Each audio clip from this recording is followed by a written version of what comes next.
Hola, somos el grupo 11 compuesto por Jaime, Víctor, Javier e Iván. Y para este Reto 5 hemos elegido un circuito de corriente continua, concretamente este que es el presentado en el examen parcial de la asignatura, y lo hemos elegido por dos motivos. Primero porque Blanca, nuestra tutora de nanorretos, nos lo propuso y nos pareció una buena idea para repasar los circuitos de corriente continua para el examen final, y segundo porque no nos salió muy bien en el examen y nos ha parecido una buena manera de ver nuestros errores que tuvimos. Es cierto que hemos cambiado algunos valores porque la presentación del ejercicio original eran muy pequeños y muy difíciles de llevar a la práctica, como los cambios en las resistencias de 1 ohmio a 120, de 3 ohmios a 350 y de 6 a 1000. Pero bueno, el procedimiento de hacer el ejercicio es el mismo. Este es el circuito planteado y cabe destacar que hay una clara diferencia entre los valores teóricos y reales debido al error de medida que puede haber al estar midiéndolo. Y bueno, también que había algunos cables que están un poco sueltos, un poco pelados y que sí que se podía llegar a perder un poco de potencia. En este ejercicio se pedían tres apartados. Yo voy a explicar sobre el primero, en el que se pide calcular las intensidades, la intensidad total y la intensidad 1. Y para esto lo que hemos hecho, para la intensidad total, ha sido dividir los 15 voltios de la fuente de alimentación que suministrábamos entre 124,63 ohmios y 120 ohmios de las resistencias. Y nos da 0,061 amperios.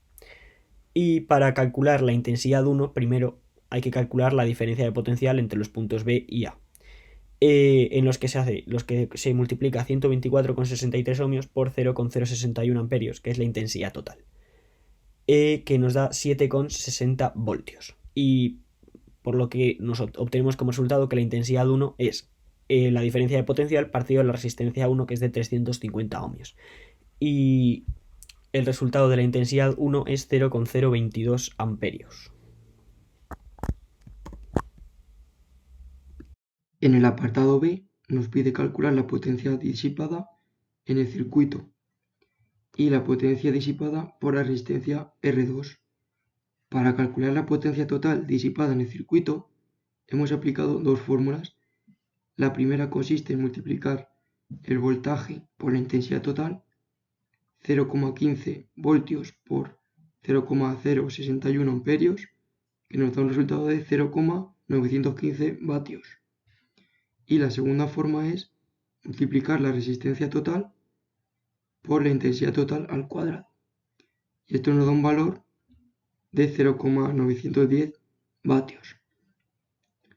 Para calcular la potencia disipada en la resistencia R2, primero hemos calculado la diferencia de potencial que hay en la rama de la resistencia, la hemos elevado al cuadrado y la hemos dividido entre la resistencia 2. Y nos da un valor de 0,058 vatios. En el apartado C nos pide calcular la diferencia de potencial de A a B, que la hemos calculado previamente al calcular la intensidad 1, y nos da un valor de 7,6 voltios.